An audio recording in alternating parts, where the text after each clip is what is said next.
Falando sobre a situação do ex-presidente Jair Bolsonaro e do filho dele, o deputado federal Eduardo Bolsonaro. Os dois, vocês acompanharam, foram indiciados por obstrução da investigação sobre a tentativa de golpe de Estado. O pastor Silas Malafaia também foi incluído nessa ação. Para fazermos um debate com os dois lados, olhares diferentes sobre o mesmo aspecto, a gente conversa agora com os deputados federais Chico Alencar, do PSOL do Rio de Janeiro, e o capitão Alberto Neto, do PL do Amazonas.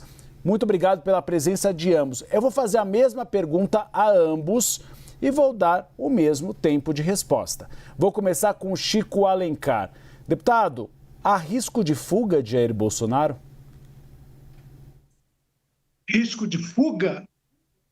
Gustavo, foi a indicação, a pergunta que você fez? Isso, se há risco de fuga de Jair Bolsonaro, o que poderia ensejar, por exemplo, a prisão preventiva estudada pelo ministro Alexandre de Moraes. Risco de fuga não é fuga. Aliás, a defesa de Bolsonaro, apresentando suas alegações ontem à noite, falou essa tautologia, essa obviedade. Mas o problema é o risco da fuga. Hoje eu entendo que ela é muito reduzida, na medida em que Jair Bolsonaro está em prisão domiciliar, passaporte apreendido. Agora, o risco, pelo que se lê, inclusive do que chamam de minuta, mas eu vi o texto, está bem urdido, só não tem assinatura, de pedido de asilo, alegando perseguição política na Argentina, aqueles 2 dias que ele passou lá atrás, né, em 2024, na Embaixada da Hungria. Tudo isso revela uma cogitação e uma preparação para uma eventual fuga. Hoje em dia, eu não creio que seja algo da realidade efetiva. Portanto, dentro dessa sua indagação, eu acredito que é bom apontar as tratativas anteriores, como é bom reconhecer que o risco hoje, eu não vou dizer impossível, que nesse Brasil tudo pode acontecer, mas é muito improvável. Deputado Alberto, a mesma pergunta. Hoje há risco de fuga de Jair Bolsonaro que justificaria uma prisão preventiva? Boa tarde, Gustavo. Boa tarde, Chico Alencar. Um prazer estar aqui na CNN. O Chico Alencar foi muito brilhante na sua resposta. O Bolsonaro usa uma tornozeleira eletrônica. Se todo o movimento que ele faz está sendo monitorado pela Polícia Federal. Se ele sair da sua casa, se ele for na rodoviária, se ele estiver a caminho do aeroporto, tudo isso está sendo monitorado. O risco é praticamente zero. E aí eu venho lembrando, a gente vai recordar minuta do golpe, minuta da fuga, sabe? É muita fantasia para tentar criar uma maquiagem para poder tipificar o Bolsonaro em algum tipo de crime. Porque ele não roubou, não foi preso, não tem nenhum indício de corrupção. Estão tentando criar uma narrativa de golpe de Estado, agora um golpe de fuga, para tentar desmoralizar, perseguir a direita, manter o Bolsonaro inelegível para que ele não possa concorrer às eleições. Sabe, Gustavo, onde é que acontece isso? São nas ditaduras. Nas ditaduras que a oposição é perseguida, e é uma perseguição implacável. O que o ministro Alexandre de Moraes tem feito com o judiciário brasileiro, e eu tenho conversado, lógico, os juízes têm medo de se expor para falar a sua verdadeira opinião. Eles sentem vergonha das medidas que o Alexandre de Moraes tem tomado. Um juiz que quer ser juiz, quer ser vítima, quer trabalhar as investigações, é praticamente um inquisidor. Isso a gente não pode aceitar.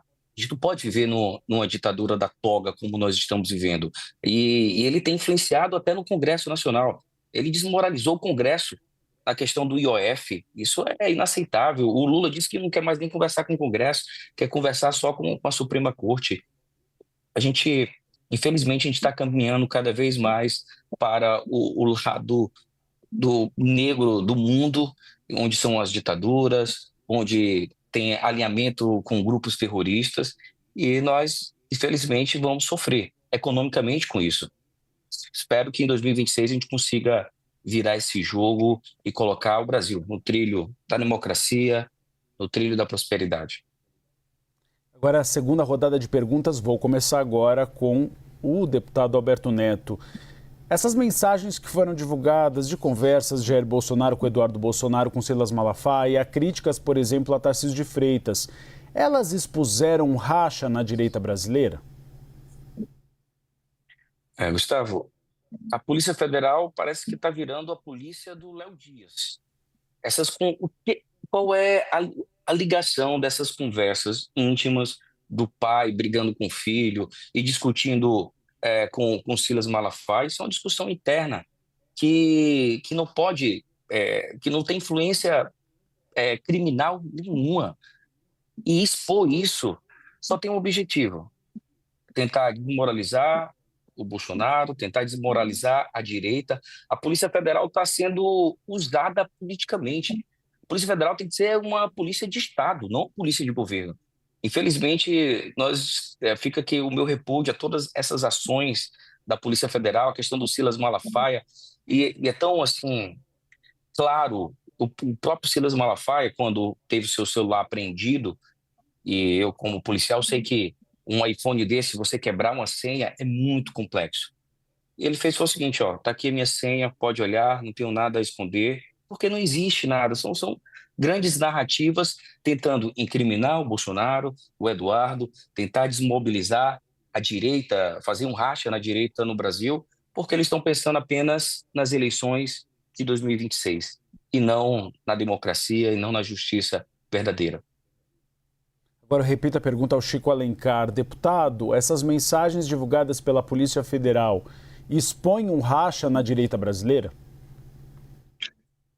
Para mim, Gustavo, e boa tarde, capitão Alberto, desculpe não ter desejado a boa tarde, um bom domingo para você, mas para mim expõe claramente uma disputa de egos, uma disputa que não é natural da política programática em torno de visão de Brasil, não, mas é a disputa da proeminência, do ego inflado, de quem é quem, e ali as conversas, para além da forma, no que se refere a interesse público, o que foi revelado tem a ver com o interesse da sociedade, não é nada da saúde de um filho, da situação amorosa de outro, nada disso, mas é diálogo pesado, de baixo calão, em relação à questão política. Isso mostra que a gente entender que ética é a estética de dentro. E a gente tem que buscar sempre, nós, seres imperfeitos, a fazer no público e a agir no público como age no privado. Ali, olha, eu fiquei chocado. Eu nunca tive filho me tratando assim, graças a Deus. E ali é divergência política. Ah, está dando muita trela para Tarcísio, eventual candidato a presidente, considerando que Jair Bolsonaro não vai ser, e o pastor Silas Malafaia, com uma ira nada santa, aquela sua postura muito histérica, verborrágica, violenta até, orientando o Bolsonaro. Olha, presidente, compadre, faz isso, faz aquilo. Isso evidentemente é política nesse padrão que eu considero muito rebaixado e divisão interna deles, do campo conservador, do campo da direita. É bom lembrar que Carlos Bolsonaro, secundado e replicado por Eduardo, deputado foragido, deputado remoto da nossa Câmara dos Deputados, ele disse que Tarcísio e Caiado e Zema e Ratinho eram todos ratos. Então, esse padrão é muito degenerado, é muito ruim, é bom que isso venha à tona para a gente cobrar postura, civilidade, altura, alta política, e não esse tipo de disputa menor, muito mesquinha, por sinal. Por fim, capitão Alberto, eu entendo que o que desmoraliza a dura construção da democracia brasileira é a tentativa de não aceitar resultado da eleição, não querer que um governo eleito se viabilize, tentar interromper os trabalhos do Congresso, isso aconteceu da Câmara dos Deputados e do Senado por 2 dias, para impor uma determinada pauta. A gente tem muito que aprender em termos de construção democrática. E, claro, condenar e combater todo abuso de poder. Tinha mais 2 ou 3 perguntas, mas essa edição do Agora CNN é curta. Então vou ter que pedir desculpa a ambos e encerrar a nossa conversa. Mas vamos repetir durante a semana no nosso Bastidores CNN. Os dois estão convidados. A gente conversou com o deputado Chico Alencar do PSOL, do Rio de Janeiro, capitão Alberto Neto, do PL do Amazonas. Muito obrigado pela cordialidade de ambos nesse debate. É assim que se constrói a democracia. Muito obrigado. Um abraço, Gustavo. Até a próxima. Um abraço, Alberto. capitão, Chico. um abraço, Chico.